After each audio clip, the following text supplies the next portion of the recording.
Nine nine nine nine nine nine oh. It is nine nine nine nine nine nine nine nine nine nine nine nine nine. It is nine nine nine nine nine nine nine oh. Chag Urim Sameach. Chag Urim Sameach. Wishing everyone a light-filled Hanukkah. I hope it's been meaningful for all of you so far. I feel so happy at this time of season when we have these 8 nights to reflect on light and faith and hope and resiliency. Very special time. And so it's a good time for us to think about our kindness as well as we reflect on this holiday and what it's about. And we talk a lot about the Hanukkah oil. We talk a lot about the military victory. We talk a lot about Jewish survivalism, but certainly there's also just a lot of emotions and midot, character traits that emerge alongside our complicated history. So let's start with a little poll question here on Miniat Kas, restraining anger.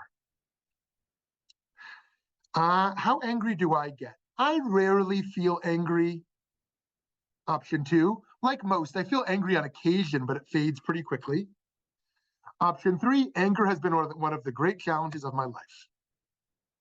Okay, let's see what your vote is over there. Okay, we're probably ready for results. Wow. Okay, 17% say I rarely feel angry. 17% say, like most, I feel angry on occasion, but it fades pretty quickly.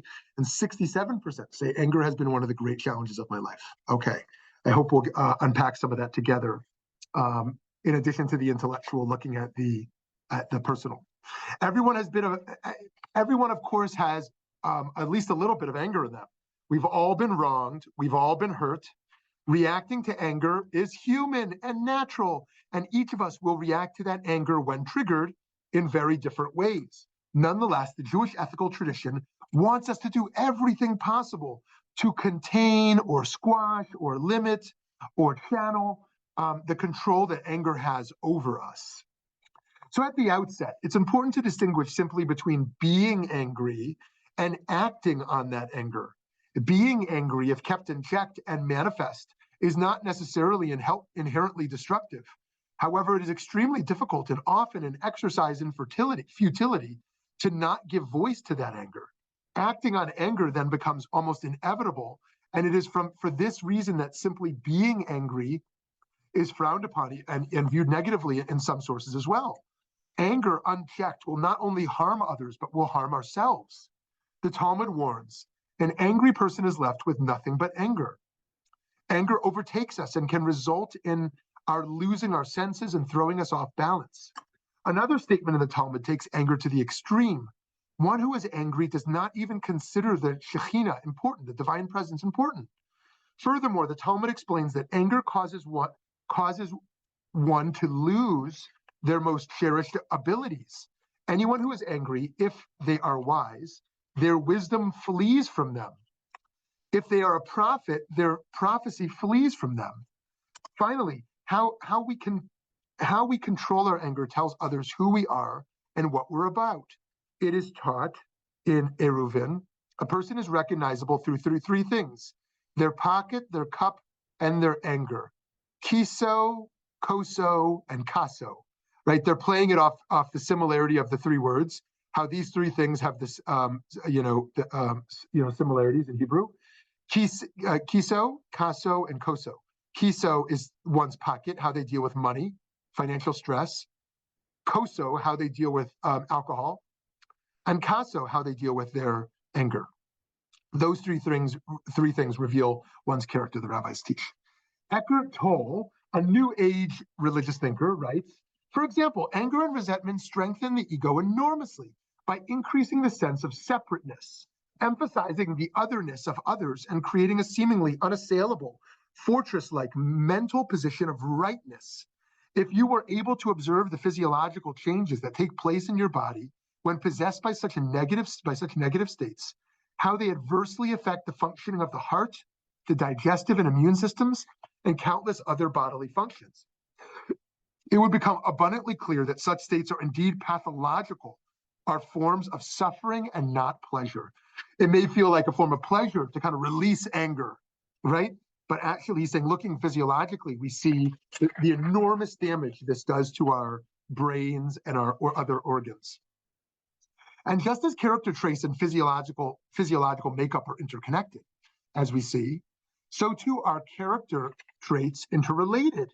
And that applies here as well. One Musar teacher taught, Rav Yerucham Levovitz, if a person wants to discern his or her level of humility, look at how they behave when someone speaks ill of them and insults them. If you become angry when insulted, know that you are arrogant, because the humble person does not become angry. Even though anger and arrogance are two separate character traits, anger is impossible without arrogance. One who comes to anger is often because he or she is more arrogant. One might feel righteous and or justified in their rage, but Shlomo HaMelech, King Solomon, teaches otherwise.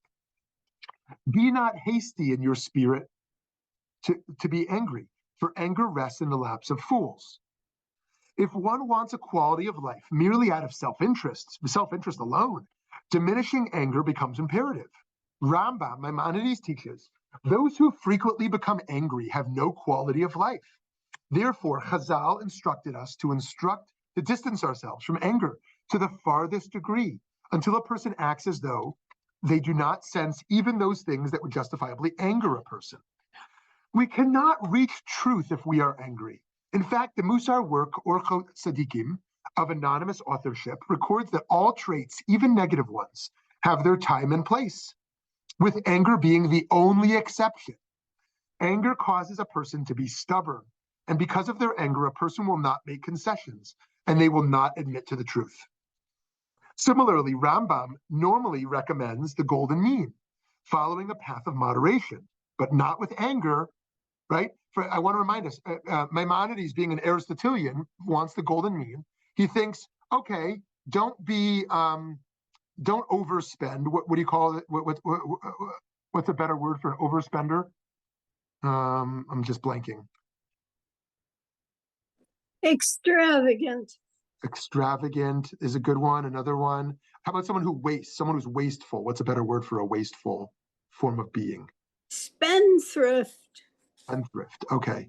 And then what would be the opposite? Someone who is stingy, or someone who is closed-fisted. Miser. A miser. Miserly. So over there, Rambam is a classic case. Rambam said, be in the middle.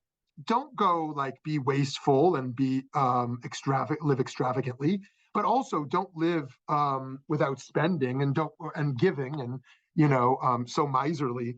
Find a middle path, and he's going to do that over and over with many different character traits. And once again, with the exception of anger, he said there is no middle place that a little bit of anger is good to have. He writes over here, there are certain character traits that one must distance himself from in the extreme. In fact, it is forbidden to take the standard approach of the middle path regarding these character traits. Anger is an extremely negative character trait, and it is fitting for a person to distance himself from it to the opposite extreme. One should train oneself never to become angry, even regarding things for which anger might be justified. Even worse, the rabbis go to the extent of saying that in a state of anger, we are like idolaters. Ovdei avodah zarah, we're like idolaters. A person who tears their clothes in anger, or breaks their possessions, or scatters their money in rage, is considered as though they worship idols. What is the verse that alludes to this? There shall not be a foreign god among, but literally meaning inside you, nor shall you bow down before an alien god. What is the alien god that is present inside man? This is the Yetzer Hara, the self-destructive evil inclination.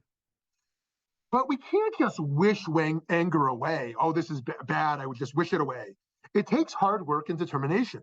The famed 20th century Musar teacher, Rabbi Shlomo Volpe, who we've quoted a number of times, teaches that we need to set a time aside each day to work at it. He says over here, we will train ourselves to be patient. We will fix a specific amount of time each day, for example, approximately 15 minutes, in which we will strive to bear with patience all that we see and hear, even when things may be upsetting to us and even if they are hurtful to us, without losing our composure at all. In cases where it is necessary or obligatory to react, we will do so with measured, calm words without becoming overly emotional. Rav Simcha Zisselziv cultivated his own strategy to avoid losing his temper. He had a special jacket that he had set aside to wear when he was angry. He said, when I feel anger coming on, I know that I have to get my special jacket. But by the time I do, I'm no longer angry. Right? So that's very interesting. So here we see at least two tools. We see from Rav Volbe this idea of setting aside time to reflect on it, to make sure that we're holding our anger rather than our anger holding us. And the second one is to have a kind of a behavioral strategy rather than a cognitive strategy of doing a task. Maybe someone says, I'm going to take a walk, or I'm going to put on this coat. And as they say, it fades away, right? As we shared last time, this notion that it takes about a minute and a half for an emotional state to ultimately fade if we don't suppress it. If we actually just sit fully with that emotional state, about 90 seconds.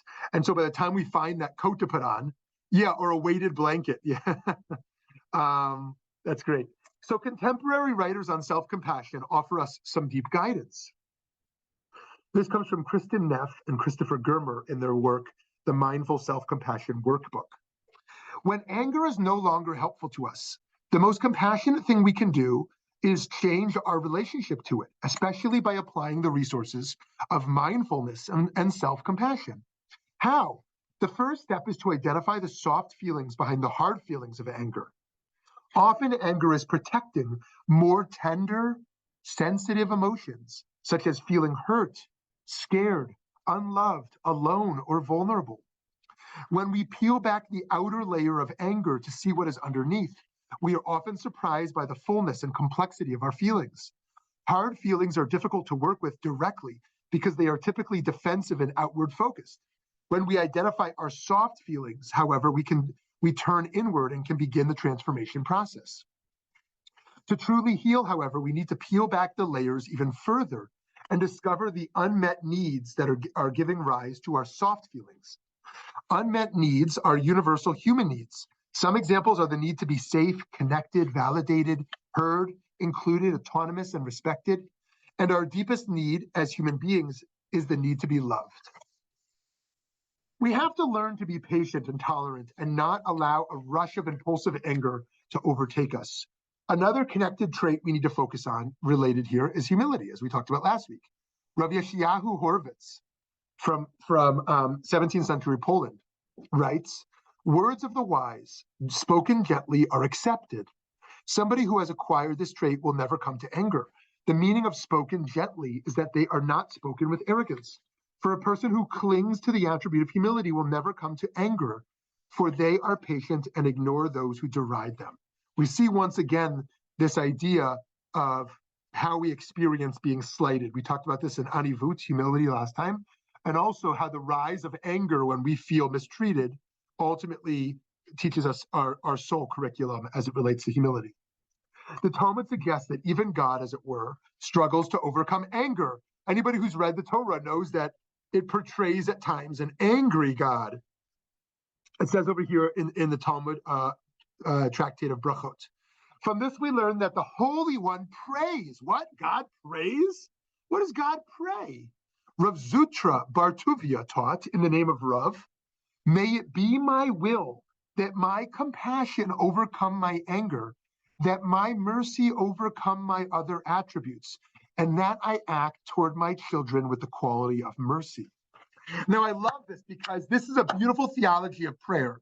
Some people hold a theology of prayer. I pray to God for things and God's going to give me the things I want, right?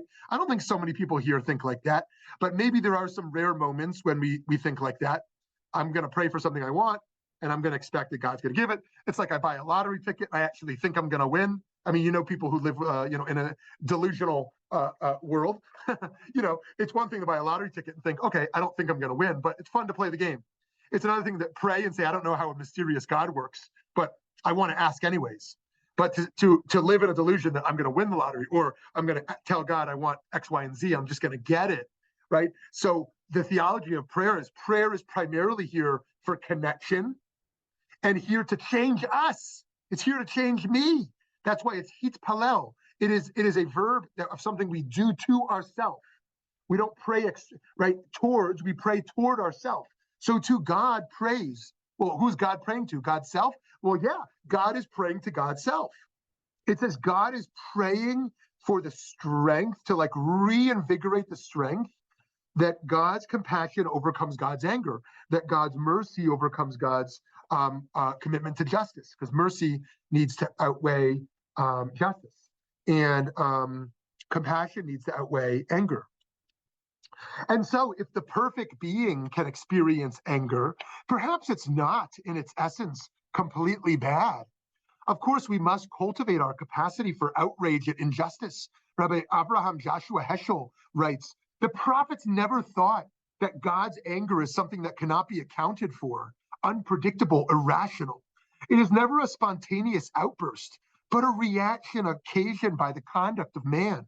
Indeed, it is the major task of the prophet to set forth the facts that account for it, to insist that the anger of God is not a blind, explosive force operating without reference to the behavior of man, but rather voluntary and purposeful, motivated by concern for right and wrong. It's funny. Eddie and I were in DC on Sunday, and the vice president quoted Heschel in her speech, and she gave the most. I think she's a wonderful person. Or a really good vice president, but it was the worst Heschel quote she could have picked. Heschel was so profound and poetic, and she brought a quote that said something like, Rabbi Abraham Joshua Heschel taught that we should lift up the light. I was like, okay, I think Heschel had a little more to say about the light than, lift up the light. But I don't blame her. Whoever wrote her speech gave her a very weak Heschel quote. But Heschel is incredibly poetic, and as is his wonderful daughter, Susanna Heschel, who we've had at Valley Beit Midrash. If you weren't there, you can find her recording in our learning library, of course, our wonderful learning library. In any case, here, he talks about the anger of the prophet and the anger of God and what a religious person is to do with that. So to be sure, there are times where it only makes sense that one would be angry, right? It says over here in Pirkei Avot, every person has their hour and everything has its place, right? As we famously also say in Ecclesiastes, in Kohelet, right? A time for war, a time for peace, and blah, blah, blah. And so everything has its time and place in the world. And I think one of the powers of Torah, of Judaism, is that it is about the totality of emotional life, the totality of human experience. We don't say, just be happy. We don't just say, oh, the existentialist depth is all only found in sadness, right? We don't say that there's one kind of peak experience we want to offer. Everything has its hour. Everything has its place. Toni Morrison, the great Toni Morrison, writes, anger is better. There is a sense of being in anger, a reality and presence, an awareness of worth. It is a lovely surging. So how can we, when warranted, not be upset? Ma jaya sati bhagavati, right? Did I get that right? Ma jaya sati bhagavati. Writes, it is easy for a spiritual teacher to say, give up anger. There's reason for anger if we look at the plight of the world's children. And I don't just mean babies, I mean all of the earth's children who are caught in war, hunger, disease, injustice. Sometimes it looks as if there's no justice anywhere in the world. But friends, there's a big difference between contained, righteous indignation and a pervasive, uncontrolled cultural phenomenon of anger. It is the latter that is the primary focus of this topic and that we must shy away from. Rav Kook writes, we must hate anger with all the depth of our being, for it jumbles the mind and invalidates all the advantages of being human, individual and collective.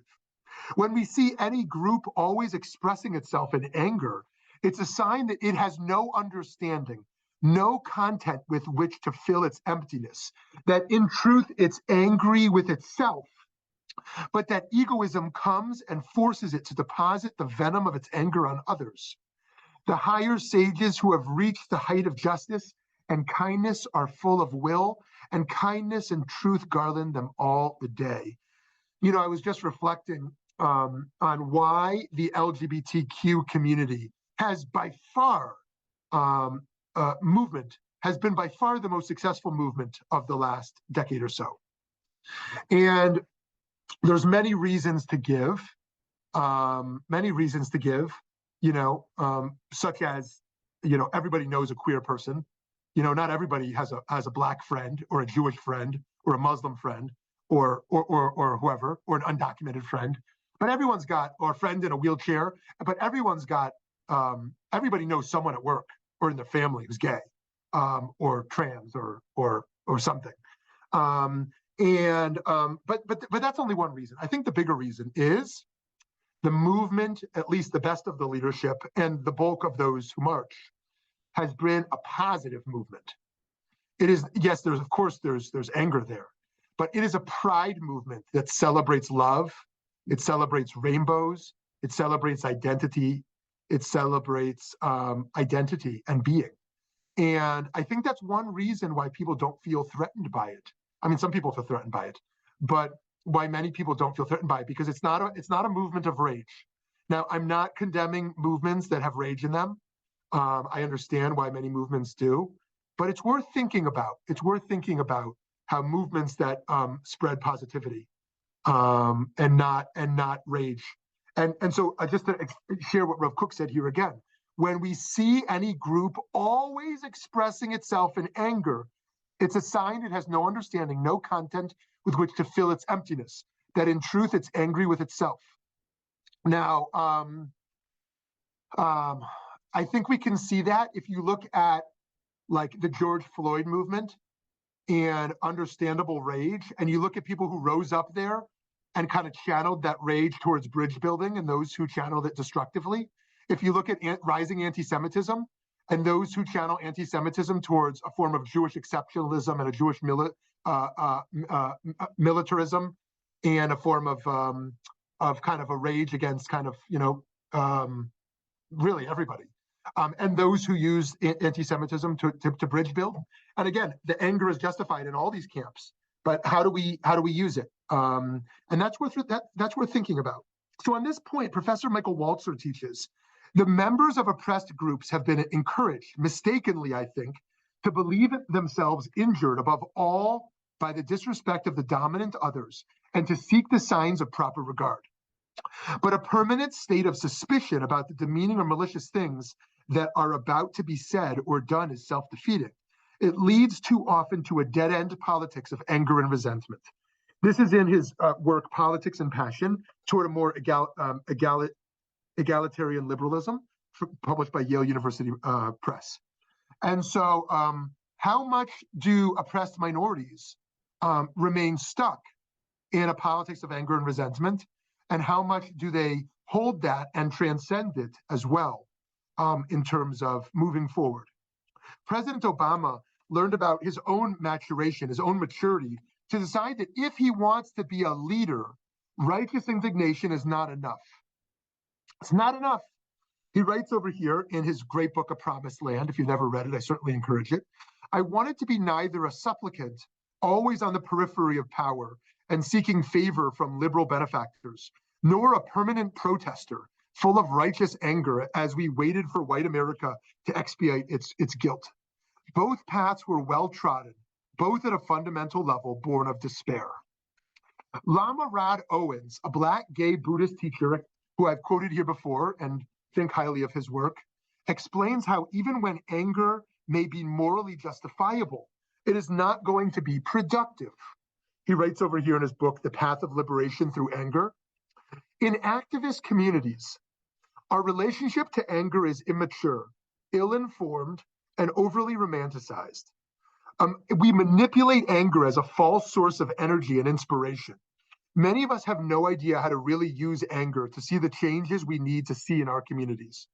Our relationship to anger is reactive and a compulsory one. We feel the anger and respond. When I'm asked to illustrate this point, I talk about finding yourself in a burning room and reacting to the danger by jumping out of a window to escape. You didn't have time to think about how far up you were or what you would land on. You just react to the fire and split. Our tradition, to conclude here and move towards our conversation, our traditionally, thankfully, is not only morally robust, but also gentle with our morals, with us mortals. We will struggle with and sometimes fail at controlling our anger. And so we should be grateful that it is indeed a mitigating factor. On this point of mitigating factor, the Midrash teaches in Midrash Lekach Tov, and they said to them, "May the Lord look upon you and judge." From this, we see that a person is not held responsible for what they say in their moment of anger. For what they say is not considered to be a sin in such a situation, right? It's a mitigating factor in a court of law, and so too with God. If we wish to live with kindness, we need others to feel safe around us. Being volatile can break down trust and make it more difficult to create safe, compassionate spaces. Let us strive together to control both our internal and expressed anger, thereby making this world a better place. Okay, friends, that's kind of a lot there. And of course, some of this may trigger some uncomfortable things for us, as will all of our midot work and our focus on kindness. But here we're thinking about how this extends to kindness. And yes, and as Ethan writes over here, is simply not acting angry an act of kindness? I most certainly think it is. That many types of kindness we're talking about here, I would put in the halachic category of kum va'aseh, which means get up and go do something, right? You see a sick person, get up and help them, right? You see a person who's struggling and needs a hand, get up and help them. But then there's the sheval taseh, the stay seated and don't do something. There's a kind of kindness in restraint as opposed to an active. And I think that the first level of this, as Ethan is wisely pointing out, is there is a kindness through restraint, that most people are in relationships, very close relationships, where people kind of sometimes pour their rage at them. Maybe they restrain their anger in some settings of their life, but then they pour it out in other spaces. And simply holding that back a little or finding a more productive way to channel it is a form of kindness to those people we love, who sometimes become our punching bags. Thank you for that. Eileen and then Lauren. Hi, Eileen. Yeah, the thing that I've noticed about anger is as I've gotten older, I've become less angry. I don't get upset or bothered. As a matter of fact, I cannot think of the last time I was angry. I may be disappointed, I may be irritated, but anger wastes way too much energy. Yeah. Now, there is a need for anger in certain situations. I think anger is useful in a survival situation because it causes you to move, to fight, to survive. But in everyday living, it's not going to do anything positive for you. Yeah, Eileen, thank you for that. I think there's a lot of powerful things you said there. And I don't think it's a natural thing with aging. I think that there's those who age, aging as saging, as you've heard before. There's those who experience aging as saging, and there's those who experience aging as kind of curmudgeon, becoming more curmudgeon, and those, I know folks who are in an aging process who get more and more angry as they age, and more resentful that they didn't get all the things out of life they wanted. And other people who really become more gentle and more soft, and like you said, get less angry as they've learned that it doesn't serve them.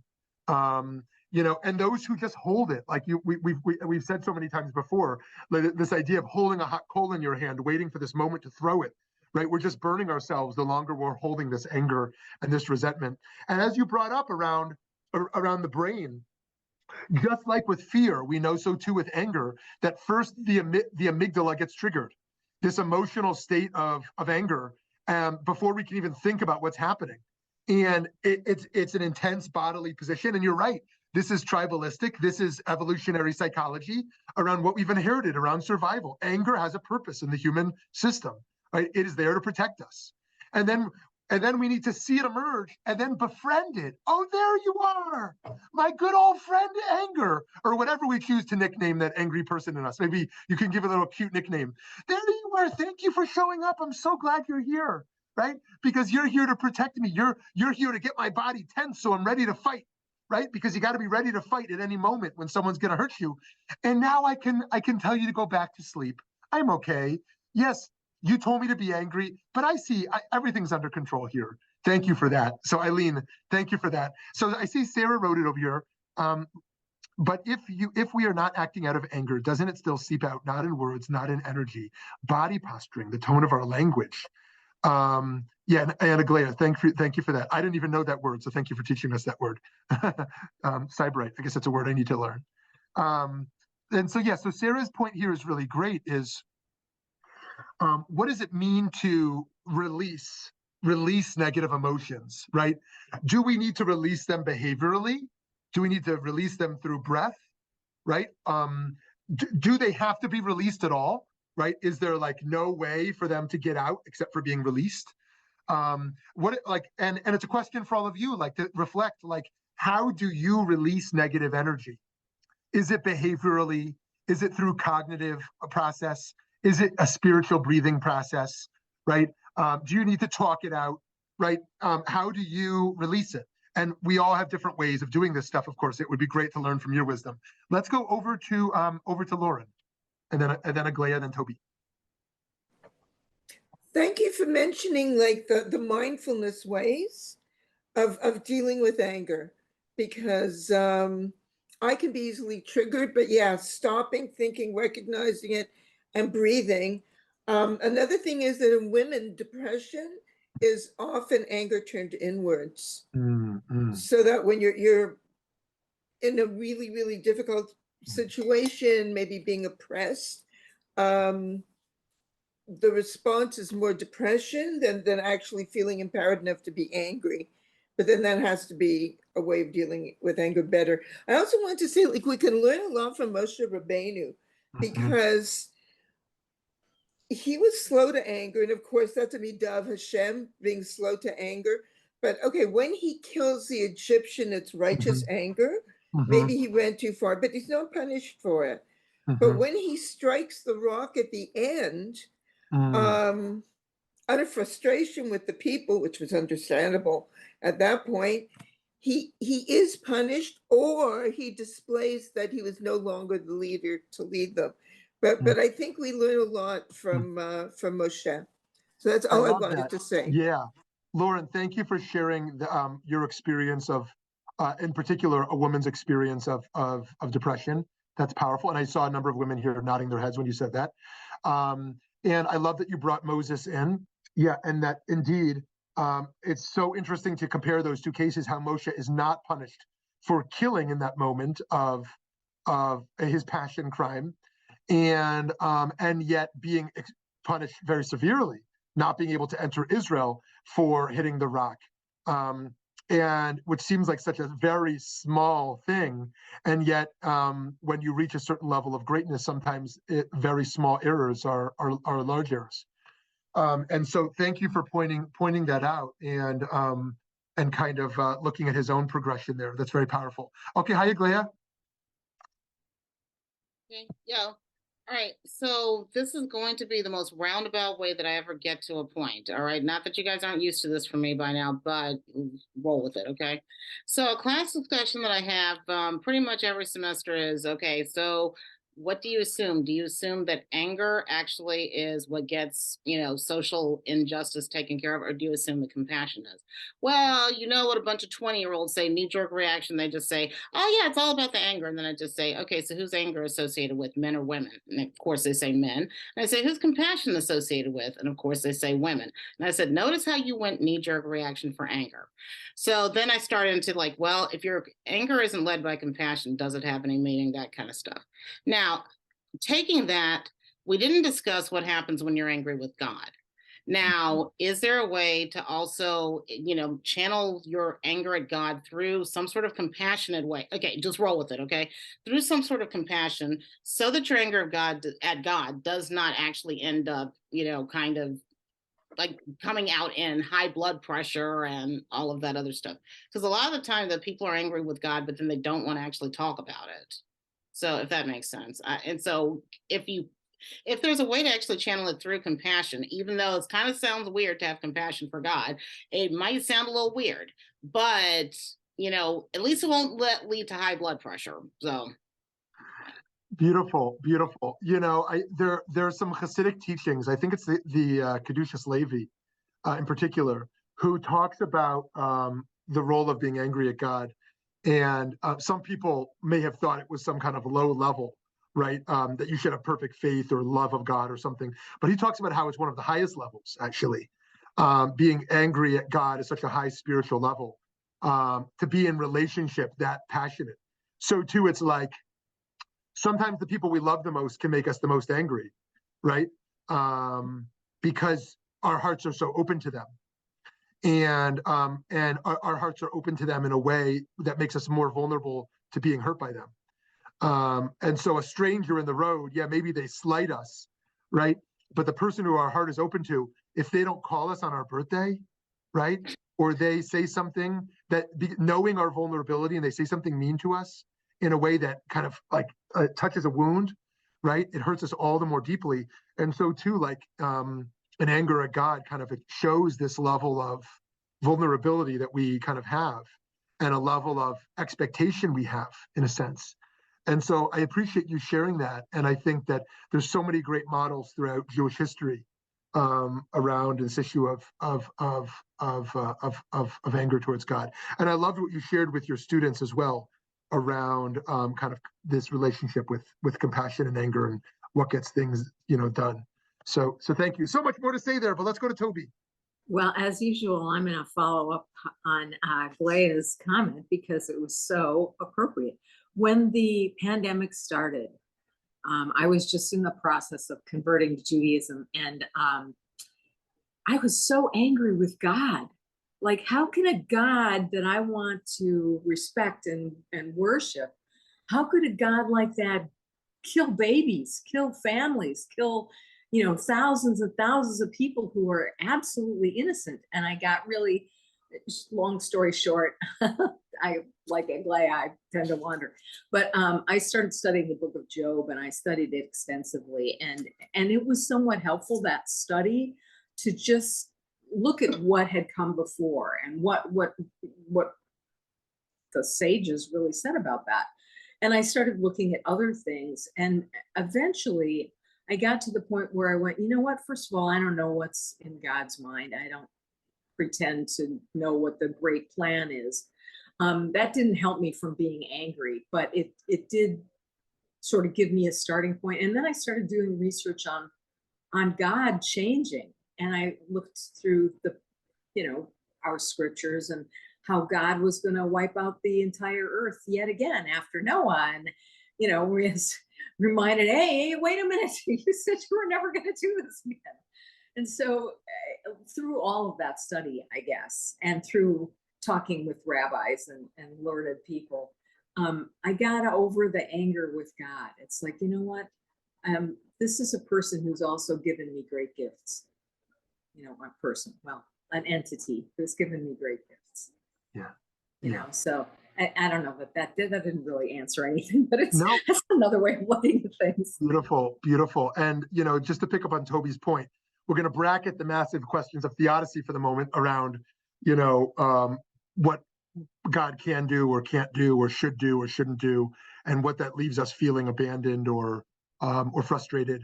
But I know that one theology that has been meaningful to many people, who are going through hard times in particular, has been forms of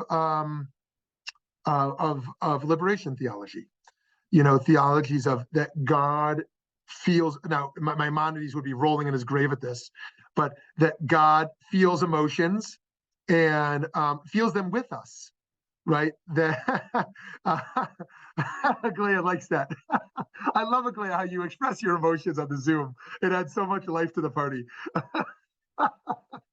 Rambam just thinks it's like the worst heresy to think of God with emotions and God as feeling things. And but bracketing the Rambam for a moment, with all respect to the great rabbi, that God cries with us, and God suffers with us. And when we're having a hard time, God is present, also mourning and sad with us. And so that's very powerful, rather than like thinking of God having a daiquiri on the beach while we're suffering, being like, where are you? Like, just, oh, so happy up on high while I'm down here suffering. Thinking of God, as it says in the Talmud, that God is there hovering above the hospital bed, right? Kind of deeply there with the person who's suffering. So, yeah, anyways, Toby, thank you for bringing up your struggle with that issue and reading the book of Job and all of that. Hey, Reb Dov, we're up to you over there. Unmute. Great. Unmuted. Great. One of the things that comes through to me that makes this business about anger with God, and I put it into a broader context, and if I can, I'm going to misquote Solomon Schechter deliberately. Solomon Schechter said, "You can't be an American rabbi unless you know baseball." Well, that was his time. I would say today, you can't be an American rabbi unless you understand the NFL, football, not soccer, football. Okay. Have you ever watched, by the way, baseball too, the guy who scores the touchdown and goes, "Yes, sir"? And I always thought about, why doesn't he drop the ball, the other team get it, and he goes, "Yes, sir"? No. You only give credit to God when you win. You blame God when you don't win. I mean, it's the kind of thing that drives me crazy, particularly when it comes to teaching about prayer. Prayer for me is grammatical. I want to thank you for bringing it up before, and I want to re-emphasize it. The verb conjugation, which in Hebrew is so much fun. I mean, they've got these constructions that tell us so much about how words work. If you translate lehit paleo literally, okay, you are balancing your goods and your bads. You're weighing yourself. And it has nothing to do with God. It's a moment in which you pause to say, oh, okay, let's put things in perspective. Perspective is God. Now, to quote Schechter correctly, I've always loved this one, and then I'll shut up. Solomon Schechter said, "You do all you can to resolve crises. When you as human beings can do no more, then turn to God." We could have solved COVID. We could solve flu. We can solve cancer. We have the minds and brains and creativity. We've got the wealth, the opportunity. There's no limit to what we could do, but it's so much easier to blame God. And that kind of frees us from being responsible. Yeah. Amen. Thank you. Okay. Thank you so much. Yeah, a lot there. Yes, and interesting, your assessment of like the progression from being a country of baseball to a country of football. And yeah, I'm still amazed. Like, I don't watch hockey, but I caught something on the TV in a public place, and they just let these guys beat each other up. I mean, like, that's just part of the entertainment, I guess. But geez, I mean, it's like you sign up to be a hockey player, you're also just signing up to be, a boxer. And so I'm not a fan of the violence, but yeah, thank you for those points. And I think there was really so much there of what you shared. And I think there were a number of things I wanted to respond to, but I actually lost my train of thought Sorry. through all of that. But it'll come back to me in a moment. Let's hear from someone else, and it'll come back to me. Something around the first thing you had shared. Ethan. Yes. Oh, hey, Ethan. Hi, rabbis. I want to pick up on Rabbi Lerner's point by first making a critique of our people, and I wonder if this room shares in this critique of Judaism, and that is that I have found in my Jewish life that sometimes we have a way of comparing past tragedies to current moments, as if to dull down the anger which we are currently feeling. I have a cousin who passed away 2 years ago, and he died at the age of 25. And oftentimes in my family, for all of his life, he suffered from a severe form of childhood epilepsy. And for most of my life, if things were hard, I was reminded of what it was like for my cousin Derek to be suffering. And oftentimes that anger would go away.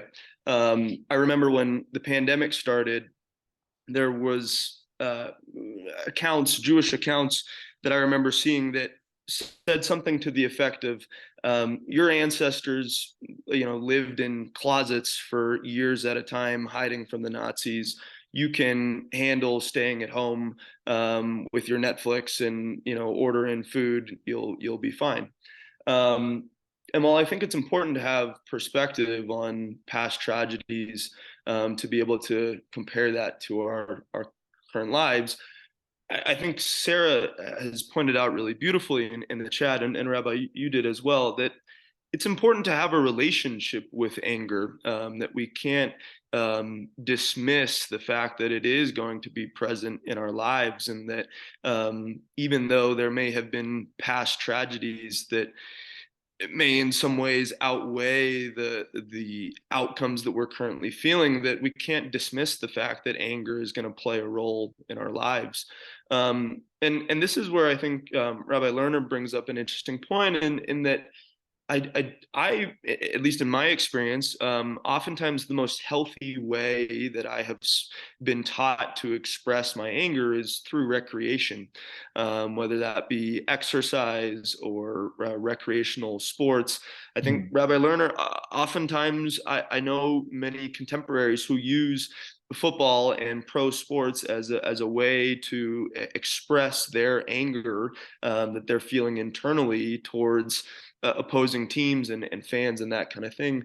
And I don't know if that's an incredibly healthy way to live through life, and I think it's important that it, as we come towards the end of our discussion here, that we continue to think about ways in which we can healthfully engage with anger, and use it and accept it in our lives, and turn it into other forms of kindness, and not just dismiss that A, it's not going to be a part of our life, and B, that we need to only confine it in certain arenas that may ultimately be destructive. So. Okay, thank you, Ethan. There's so much there, and I just want to say that, and excuse me if I offend anyone here, but I really don't understand sports fan culture at all. People who just live for the Super Bowl, they live for the World Cup, they live for these games, and are hanging at every moment. They're screaming at the TV, or they're in the crowd. They fly to game. Now it's one thing to love the game, but those who, as Ethan's saying, there's a level of rage in them that comes out in that space, like they're crying when their team loses in the World Cup, or they're no. Yeah. Pardon me. I'm going to interrupt. Please. They don't cry when their team loses. They say, "We lost." We lost. I always want to say, what position do you play? Right. And so I think it's great you're bringing that up, Ethan, because I think that there's all these things that we've come to normalize as saying, oh, this is just a part of culture. And but actually it really represents something else happening in the psyche, right? And that sports culture is just another byproduct of unchecked kind of psychological dynamics that have emerged. Again, I'm not opposed to sports, love playing sports, like even watching some sports, but it's this intensity that emerges, where one's identity gets fused with being a fan, like an individual identity with being a fan. Now, and something else you kind of touched on that I want to speak to as well is around multi-generational trauma. And what's interesting is many of us have things that have happened in our own lives that hurt us, things that happened in our own lives that hurt us. And so we've worked through those. We've gone to therapy. We see what triggers us around those. But then there's the irrational, or the seemingly irrational, because something's triggering us in a way that we don't understand why it's triggering us. And part of that is because it's in our DNA. I mean, the multi-generational trauma is in us in ways we don't even understand. And so things make us angry and are formative for our form of being in ways that we can't fully access. Now, to go back to Rabbi Lerner's point around the football player, if they win, they celebrate, and they point up to God, right? When I first lived in the ultra Orthodox world, I remember being annoyed by the answer to everything being Baruch Hashem. Baruch Hashem, Baruch Hashem. No, I'm asking how you're doing. And they say, Baruch Hashem, I want to know how you're doing. I don't want the answer, Baruch Hashem. Say, I had a good day. I'm not feeling good. Tell me what's happening. And so I felt like a gap. But I came to actually love the Baruch Hashem if you also share how you're doing. Because it can be like a Gamza Latova. Like, this too is for the good. Someone says, how you doing? And you're actually having a bad day. You say, Baruch Hashem. And then you say, and it's been a challenging day. So thank God. Thank God I'm alive. And I feel that all these things I feel. And here's also what I'm experiencing as well. We don't just point up when I win. Oh, no, thank God I just had a baby. I just got a job promotion. God is so good, right? But so too, God is so good. And I'm having a horrible day, or I lost this game, but how lucky am I to be able to play the game, And so that's, I think, what a truly religious personality that sees kind of the divine in everything, rather than just in kind of winning, getting the touchdown, so to speak. And, and I was in the airport yesterday and I was struck by a guy. What is it called? What is it called when a Christian crosses their body? What's that ritual called? Anyone? Genuflection. That's what it's called, genuflection? Okay. Yeah. Genuflection is the knee. Genuflection is the knee, I think, because genu is the Latin word for knee. So, okay, sorry. Okay. So, I'm so used to making a bracha before I eat food. I'm going to eat food. I'm going to thank God for the food. And I saw a guy in the airport that before he ate his little chicken tenders, he did one of these. And I was like, oh, I get it. It's not just, I made a touchdown. It's wow, I'm going to eat food and I'm going to find a way to thank God for eating that food. So, that's, and we all have very, very different relationships to the divine, whatever the case is. But I think this point also of it's only God when we're angry that's at fault, like you're saying, or it's only God when we get a touchdown. But we kind of have to mature to, in our theologies around, thinking about what, where the divine is present and where not. Okay, let's go to Sarah, then Eddie. Yeah, thank you. So I'm glad you raised this the notion of trauma, because I think it underlies most of our anger, early traumas, particularly when you're with someone who is just, you cannot imagine the amount of rage that is flowing out of this human being. And you're thinking, this was just a little thing. And I've been able now, with a lot of therapy, to step back and go, oh, this is now their 3-year-old who is standing in front of me. Something is just wounding them so deeply at that age, and they have no clue. And I have compassion for myself in that moment that wants to react, but I have much more compassion for that human being in front of me. And that's for me, one of the great gifts is to be able to recognize how trauma sits in front of us and our own traumas. And when we can't do that, then yeah, we will be in pain and we will react in ways that often is rageful and very damaging. Yeah. Thank you so much, Sarah. And, it's easy for us to feel like we're not like the people on TV, because we see these last few years in particular. I mean, I'm not that old, but I feel like in my lifetime, I've never seen worse character than I've seen in the last, let's randomly say 6 years. 6 years in America. And we see them online. online. Like, The things that oh are my coming. gosh, It things used to that people say. it used to be the lowest form of human discourse was in the comment section on articles. You write an online article and people who comment there, it's just like, but now it's just, you can just turn on Twitter or go wherever you want and just see like such rage and such unchecked, fill in the blank. Can I thank and correct myself, Aglaia? Genuflection literally is to bend the knee. I checked it out now. It's to the no. This is how I learned. Yeah, good. To cross oneself, there apparently is no single word. The Latin is signum crucis. There's just nothing else. And sign the cross. Sign the cross. Yeah, to make the sign of the cross. Yeah. Okay, very interesting. And I thank you. Thank you for that. Yeah, thank you for that. Okay, yeah, and Sarah, thank you for that as well. Very powerful around trauma and around rage and anyways, and so we look at the public discourse field and we feel we see the worst of it, but it's a reminder that macro is in the micro as well. It's in all of us as well to very different degrees, and that instead of us being like, oh, Twitter's the worst, or those billionaires or politicians are the worst, rather it says, how do I do the work that person clearly needs to do as well, right? Like, how do I continue to do the spiritual work I need to do? And by doing it, hope that other people will also participate. Hi, Eddie. Hi, thank you, Rabbi. It's funny what you were saying about those sports, as I'm literally wearing sports jersey of Mexico. I think there's a difference, though. You wear it joyfully, not ragefully. So I think there's a difference between when something becomes your entire identity. Any wins or losses are directly tied to your well-being. Whereas I feel like a lot of people have issues finding identities outside of just singular things. I was very interested in the topic when you were talking about acting out our anger. And what should we do with our anger in therapy? I had a very good conversation with a previous therapist who we talked about how we should be allowed to be angry. Anger is a natural emotion, just as feeling joyful is.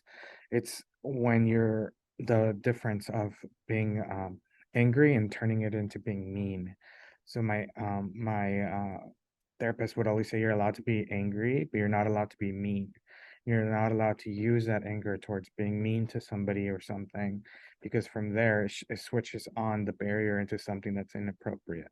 So like, you're allowed to be angry that your team lost, but you're not allowed to be mean and yell to the other person. And on the opposite team, you're not allowed to come home and be angry at your spouse. You're not allowed to, be a jerk to every single person because of your anger. While your anger is valid, you're angry, you're angry that, a team lost. What's not valid is the switch into being mean.